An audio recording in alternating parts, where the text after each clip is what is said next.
You believe you know someone until you receive a message that changes everything.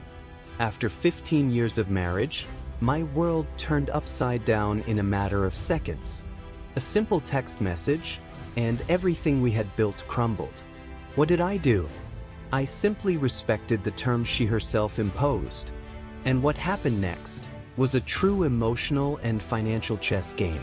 Prepare for a story of betrayal, strategy, and cold justice. This is Family Lies and Revenge. Before we begin, be sure to hit that like button and subscribe to the channel for more unbelievable stories. It was a typical Tuesday afternoon.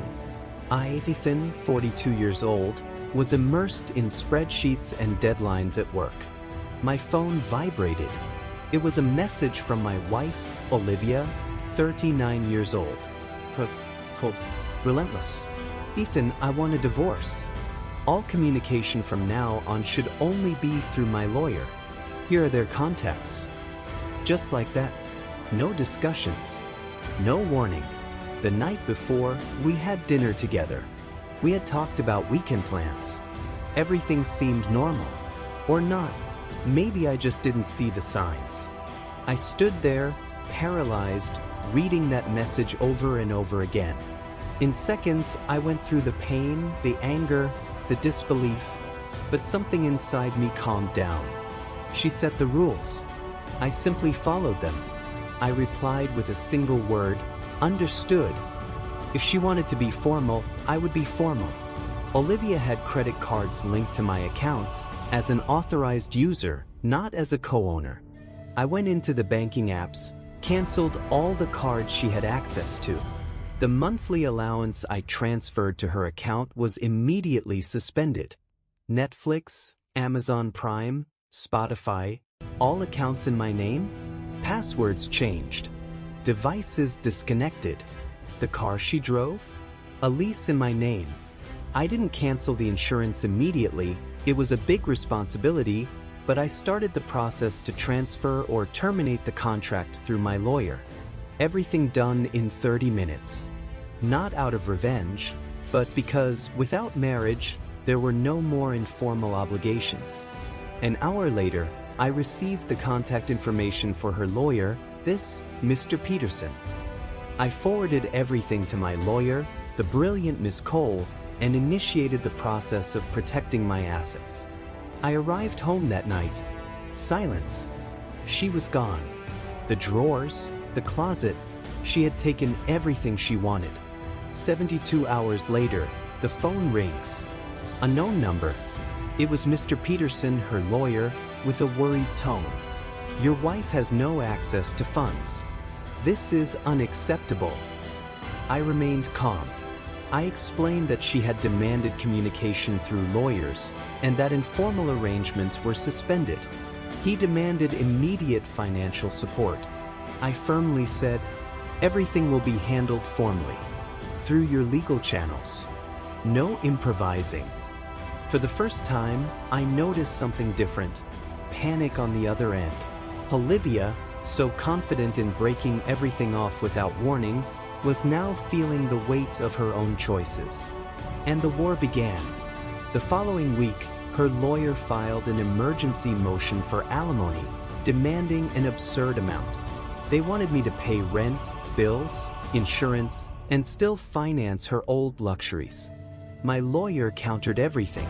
We presented evidence. She left the house willingly, cut off communication, and her actual needs were much smaller. The pressure increased. The phone rang with calls from mutual friends and even her best friend, Haley, accusing me of being cruel. Haley shouted, "You left Olivia homeless." I calmly explained that Olivia chose this path. They hired lawyers, made demands, now they would have to accept the consequences. The icing on the cake? Olivia tried to empty an old, forgotten joint account with only $500. The bank alerted us to suspicious activity. We froze everything. Each attempt she made to circumvent the system only strengthened my case. It wasn't just legal attacks. I received an anonymous complaint to HR at my company, alleging that I was using company resources for personal matters. A clear attempt to sabotage my job.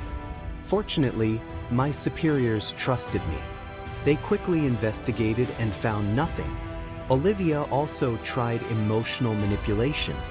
Her mother called me in tears, accusing me of cruelty. Each attack only reinforced my determination. It was necessary to be cold. It was necessary to be strategic. From then on, my lawyer intensified the process. Transfer of the car or immediate return. Sale of the house and division of assets. Demand for full disclosure of her finances. That's when we discovered the unexpected.